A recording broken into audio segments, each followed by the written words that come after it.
So today I'm going to be going over this camper shell I built. It uses about 3 pieces of plywood, so there's a lot of woodworking involved.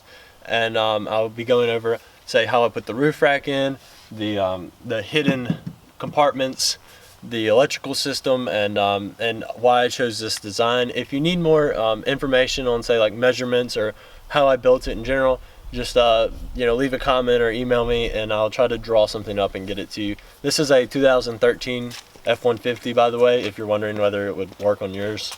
And it's a Lear camper shell. Now, this is a Lear camper shell that I bought off of Facebook Marketplace. These things are really pricey new, and honestly kind of hard to get new unless you're willing to spend over $2,000 on it. And you can usually find good deals on camper shells on Facebook Marketplace and Craigslist. There's the more industrial ones that you'd see on work trucks. Now, those have their pros and cons. You can have little shelves that you can open up from the outside, and some of them are nicer than others. Again, you're just gonna have to look in your area and see what's available. This one was actually 3 hours away, so if you're willing to drive that far, you can almost definitely find something that fits your vehicle and it'll look nice. So another advantage to this more commercial camper shell, rather than the utilitarian ones you'd see on most work trucks, is that it has slidey windows with bug net. They don't slide great. So this is the roof rack that I installed. Basically, these 2 long pieces are just T-tracks, and they screw down. There's 7 screws a piece, and you just lift these up and they can slide. There's 2 of them that can slide. They don't slide super well, but I got it all for $20 from the local pool parts. So again, it works well enough, and it pretty much just gives me a universal platform to put any kind of basket or bike or canoe rack or whatever on here, and it runs about the whole length all the way to the cab. I had to repaint it. It did not look too great.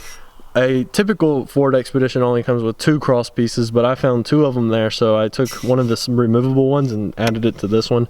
And so there's 3 of them. I don't know if that ever really gets me anything, but 3's more. I can always take one off. Now, on the subject of the roof rack, you'll actually notice on the inside where I mounted it.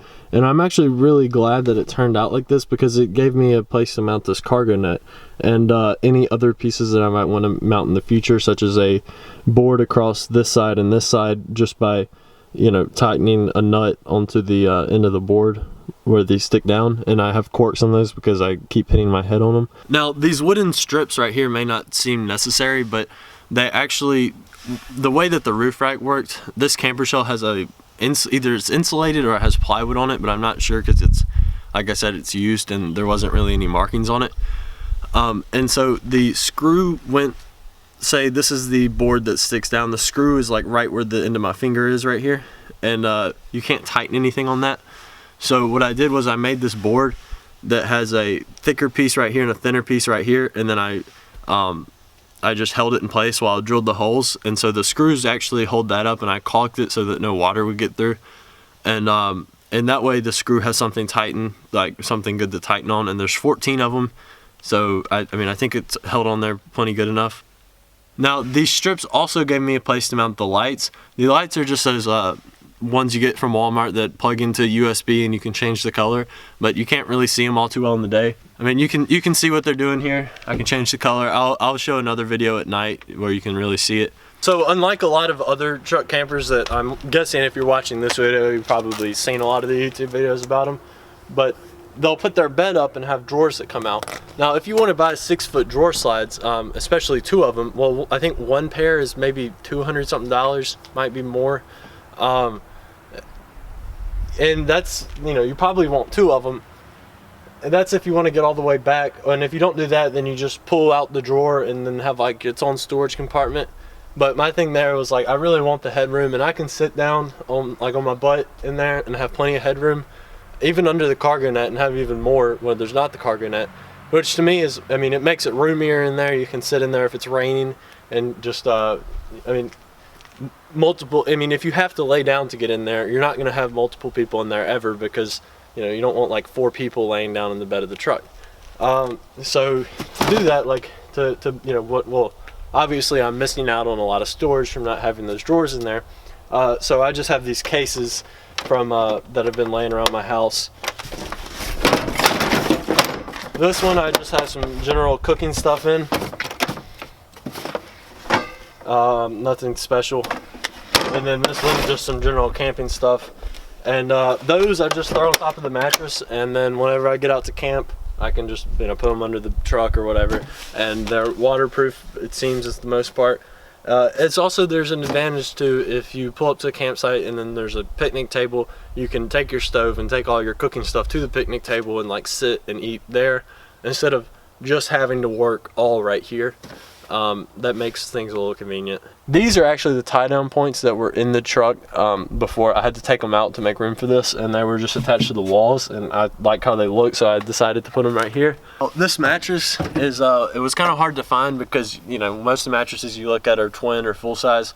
The twin I think is 38 inches and a full size is 54.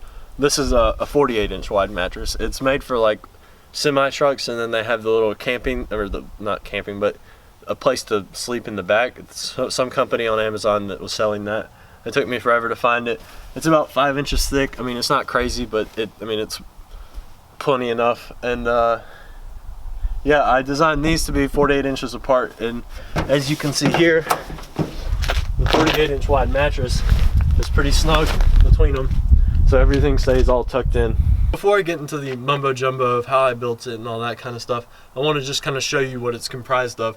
There's kind of 3 sections to it. There's a cubby right here, and then this is before it gets to the wheel well. The one on this side is actually larger because on this side the bed is shaped differently because of the fuel door.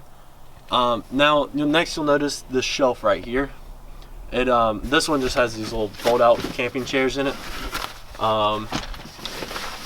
So this cubby, it has a picture painted in the back. No, this is symmetrical to these 2 shelves, and I actually have some wedges back here so that way when I hit a bump in my truck, this whole system doesn't just bounce out. And there's really nothing screwed into the bed of the truck.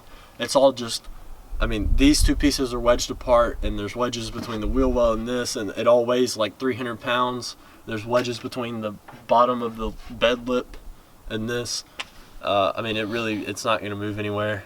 And not to mention, when it's shoved apart, there's a certain contour on the side of the truck that prevents it from sliding. For more storage, we got this cargo net up here. Now, I'm not sure how commercial, like from the factory, camper shells might go with mounting the roof rack, but one advantage of having mounted my own is that I have these long bolts. I can fasten stuff like this cargo net, and I could fit another one over here if I wanted to. I mean, it just holds blankets and pillows, and you can attach lights to it. Pretty simple. The curtains in here are actually material from Walmart. This one is, and then this one is just some bungee kind of seat cover. So this one is a little bit less practical, but how it works is there's these Velcro straps that are meant for wires. Oh, and there's screws in the frame of the openings, like the window and then this opening here. And what I did was I took it out. I took a screw out every other screw, and then fastened the material under it. So the material is screwed in. Now this material kind of catches on these Velcro straps a little bit, but it's nothing too big. And you can see here, it just lets down, and it can cover the window for a little bit of privacy. And it obviously takes a little bit longer to put up, but you just roll it and then put the tie back around this tie, and you just do that going down it. So I've also put curtains on these sides. Now these ones are actually a lot quicker to put down despite them being larger. It only uses 3 Velcro ties, so you untie that one, and this one, and it all falls down. But as you can see here, it's not pressed against the window, and it would obstruct anything on the shelf. So what I did is hot glued magnets to these screws down here, and I put a coat hanger wire. I got my grandmother to sew this, and I put a coat hanger wire, like, undid a coat hanger, and then those will just press up against the magnets, as you can see, and just stick all the way down. Every once in a while you get a magnet that doesn't want to stick, but I mean it's that simple. And putting it up, Oh, this is that Walmart material I was talking about. This is just some feathers. They actually have a lot of options. So if you're doing this yourself, I'd check that out. This material is pretty light, so it'll scrunch up better. Like it scrunches up really small, which obviously you don't want it hanging down while you're driving. And it's attached the same way with those screws. And I also want to mention that these Velcro pieces are attached by the screws as well. I have a little slit cut in them, and then the Velcro pieces will just get screwed in. And then the end here, like I said, this is really light. I can bunch it up with the coat hanger wire. Like the coat hanger wire wants to stay up, but sometimes the material doesn't. Now, the most interesting part of this project to me is actually the wooden structure in it, and that is what took the most time. It's comprised of 2 3/4 inch pieces of plywood and then one 1/2 inch piece of plywood. It might be a little bit over 2 sheets of 3/4 because I had some laying around. You'll notice a gap here. It's because what I did was I'll just walk you through the process here. I took a 4 foot by 8 foot piece of 3/4 inch plywood, and I cut it down the middle so we have 2 feet by 8 feet piece. Obviously cut it to length, and then that length was all the way to here. And then I wanted it to fit as much against the side of the bed as I could of the truck. It's kind of hard to do that because if you really, this is a 2013 F-150. If you really like break it down and look at it, the side of the bed is not flat at all. Not because it's imperfect, just because it's just designed that way. And so I drew it out as best I could, made some measurements, and got it pretty close, jigsawed it, and then I had it where like the 2 pieces of plywood would just fit into each side, and then that's why there's a gap right here, because the side of the wall to the side of the wall is a little bit over. I mean, this is I think 18 inches. It's 18 inches more than 4 feet apart. Trimmed with mahogany, and it's 3/4 inch plywood, like I was saying. And then the top is like just some kind of laminate stuff. It didn't really like the finish, and the finish that I used was polyacrylic. It has 2 coats of it. It's supposed to last good outside, good with water resistant, and of course it doesn't get wet if it's all closed up. When you sleep in it though, one of the problems with camping in a van or camping in camper shells that people always have is the condensation. But it's not too bad as people make it out. You can do, I mean, if you open up one of these windows, it will make the inside of this colder, which in theory should make it condensate less on any one surface, but then your tent, so to speak, is colder, and that's not always desirable. Next, I want to talk about the electrical system. Now, people will get as high-tech as you possibly could with the electrical system, with vents and heaters and stuff for the camper shell. Well, all that's nice. I mean, at the end of the day, you're camping, and maybe you don't need solar-powered refrigerator or something.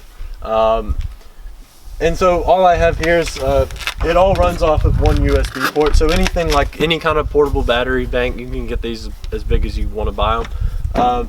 And like I said, the lights are just those 2, color changing lights that run on the sides of these wooden strips. And there's some lights here.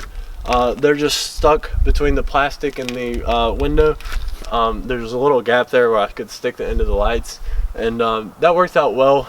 I was worried about it getting caught like in the closing mechanism, but it hasn't seemed to be a problem so far. So I'm just gonna leave it like it is. Now all this is hooked up to a bank. So this bank hooks up to, or I say bank, but a USB multiple ports that can all be run off of this one port on this battery. Now that means you can charge your phone on it. I can hook up these lights, which again I'll show you those at night because can't see much in the day. This is the camper shell all lit up at night. This is obviously just the built-in lights. I have a little hanging light right here, you can see, and I can hang that anywhere on the cargo net. It's probably not as bright, as it's probably a bit drowned out from the built-in lights on the camera. These are the lights that are fastened to the door, and they will still light up the inside if it's closed. They're just kind of, there's some old Eno hammock lights that were on sale, and then I lost the battery pack for them, so I wired in an old Samsung charger, and like I said, that's the kind of sketchy one that'll short my battery. But it's all good hooked up to this bank.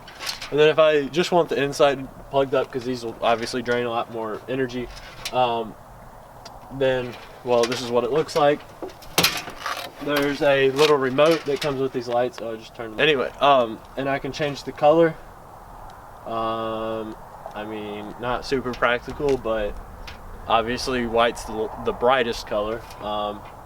But I mean, it looks cool. It's a bonus, I guess. And also, earlier I showed this thing right here. I initially planned to build a pull-out table, but it was only 18 inches wide, and by the time it got past the end of the tailgate, I mean, there really wouldn't be much more hanging out.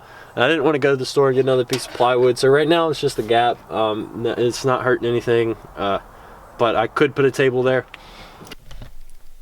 I guess something else y'all might find interesting if you like that camper shell is this wooden center console I made. My truck came with it was the most base model you could get, so it had a flip-up seat in the middle. And I decided to take that out. I made this, has 3 cup holders in the front, and it lifts up. There is a sliding compartment here. It lifts out, and then it's pretty deep. You can fit a lot in there. There's door hinges for the hinges, so they don't really move any. And then this is ballistic nylon wrapped around some cushion. The back side of it has a, oh man, the cigarette lighter is changing colors and messing up the camera, but it has some cup holders and these little bitty shelves